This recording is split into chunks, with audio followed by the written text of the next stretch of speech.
Hello， 大家好，我係草根貓啊。今日係一條好充實嘅機場周邊一日遊影片，我會帶大家去睇櫻花，去東涌隱世懷舊嘅小店嗰度食海鮮，仲會去東薈城行下，睇下Outlet做緊嘅價錢。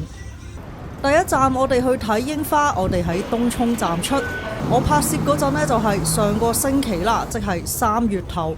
上網睇呢，就話啲櫻花呢係去到3月中嘅。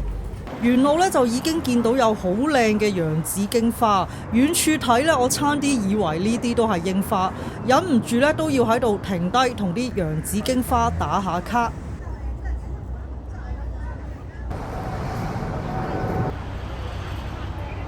附近仲有好壯麗嘅海景。行去櫻花園嘅路上呢，一直都有好清晰嘅指示牌，帶我哋點樣行過去。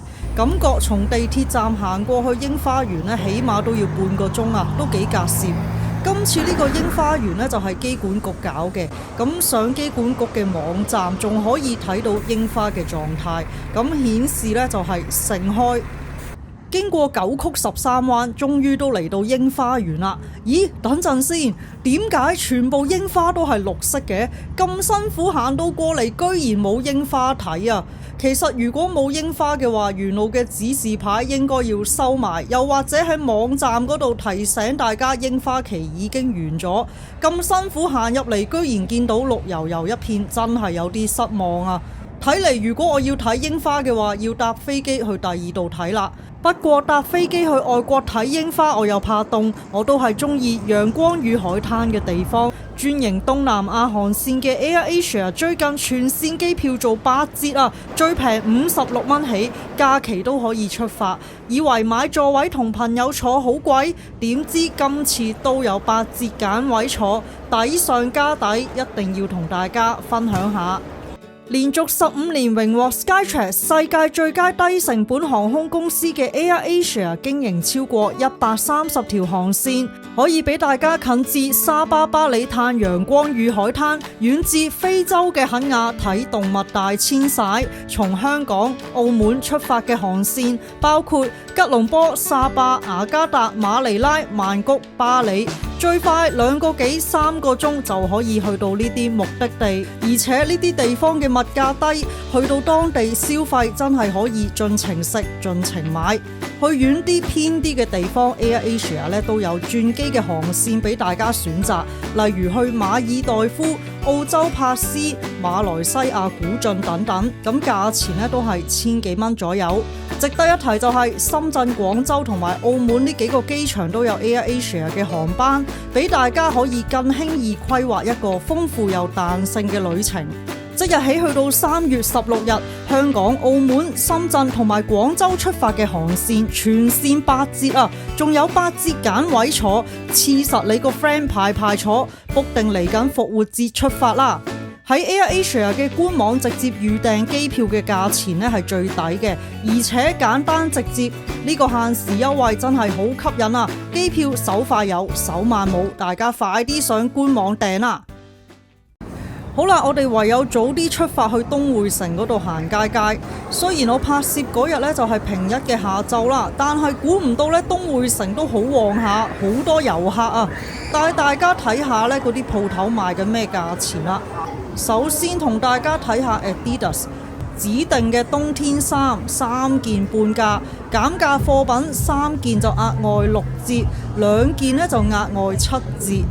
咁呢件衫呢，減咗價之後就係319蚊啦，咁單買一件呢就唔抵，要夾埋其他減價貨品呢先至可以折上折。呢件外套就冇減價，499蚊。咁呢間鋪頭呢都幾大間嘅，入面呢嗰啲款都好齊下，鞋款嘅選擇都幾多，亦都有啲背囊啦，同埋啲袋。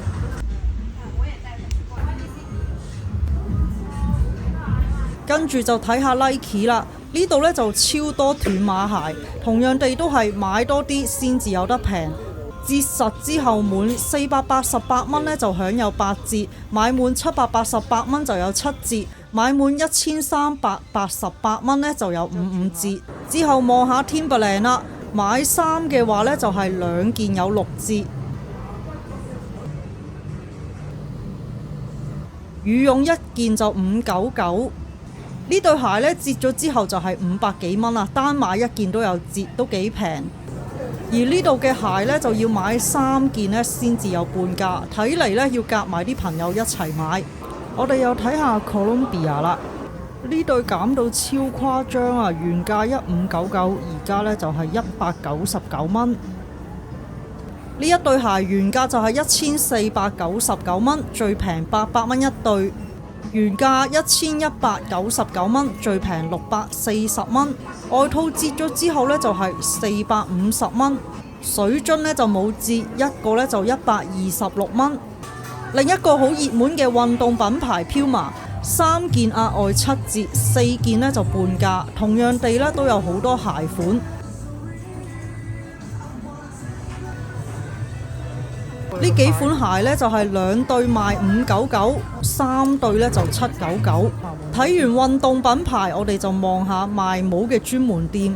呢個就係韓國嘅人氣街頭品牌，啲帽5顏6色，咩款都有。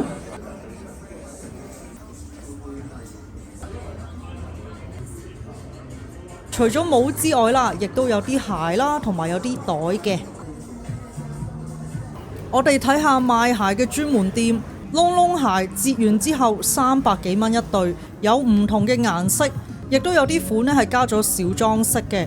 加咗小裝飾之後，成對鞋嘅感覺唔同晒啊！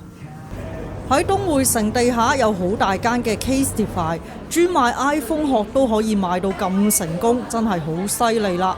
最近仲同咗奇卡哇聯成出手機殼，中意奇卡哇嘅朋友真係要嚟睇下啦！同場仲有賣其他特別嘅手機殼。行完東匯城，我哋去鮮芋仙嗰度食甜品。呢間甜品店喺香港有好多分店，而且間間都好多人，所以呢，我哋都想試下。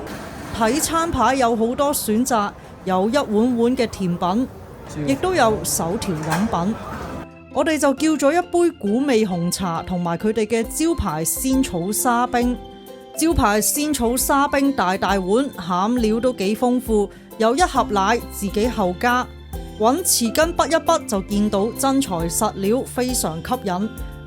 食落去爽滑嘅仙草冰配彈牙嘅芋圓呢係 OK 嘅，但係加咗沙冰之後呢，我自己個人認為嗰個口感就唔係好夾啦。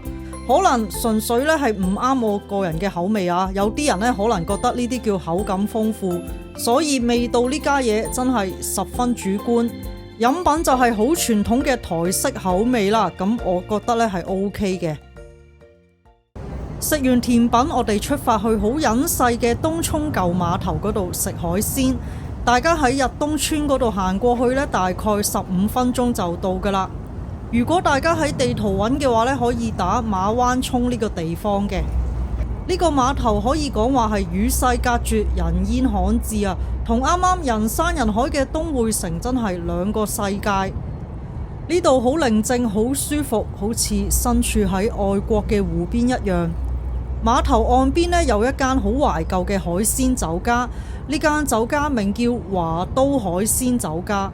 呢種格局嘅酒樓，相信喺香港呢已經係買少見少。餐廳可以食海鮮，亦都可以嗌小炒嘅。門口有得揀海鮮，咁價錢呢就係連工包料。就咁睇海鮮嘅選擇呢都比較少啊，而且每款海鮮呢亦都唔係好多貨。例如話呢，龍蝦得2隻啦，聖子得幾條。咁呢個呢，我都可以理解嘅，咁因為我拍攝嗰日呢，就係星期5嘅夜晚啦，咁但係成晚呢，都只係得2-3台客，如果積咗好多貨喺度有入冇出嘅話呢，咁都會好影響呢嗰個海鮮嘅新鮮度嘅，咁所以呢個都真係可以理解。好啊，咁啊要一隻龍蝦，想點食？點整好啊？上湯定芝士焗咯？你可以蒜蓉開邊蒸都得嘅，蒜蓉開邊蒸。好啊，試下蒜蓉開邊蒸。好，蒜蓉開。但係你又冇面底㗎喎，你覺得要面底先？伊麵底又想要伊麵底喎。伊麵你咪要芝士伊麵咯，芝士伊麵。好啊。芝士龍蝦伊麵。好啊。係。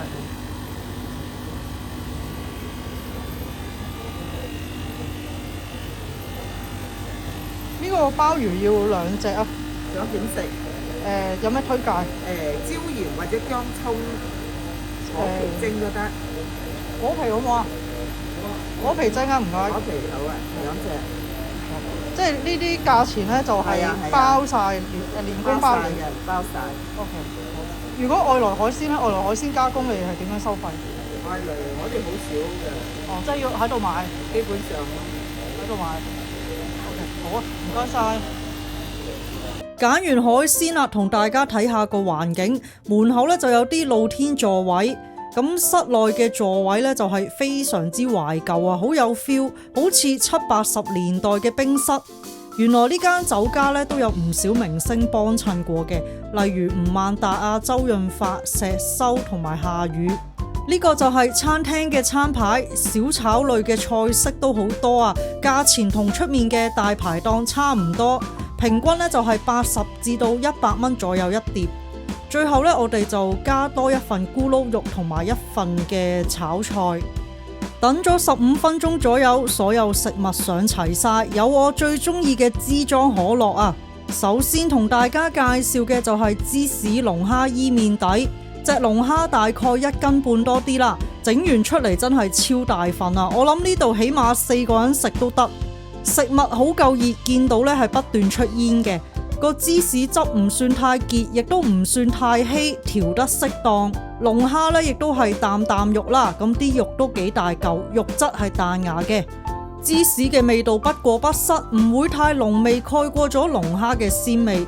不過大家一定要趁熱撈麵啊！我哋為咗拍片攤耐咗，嗰啲芝士咧就開始結太太。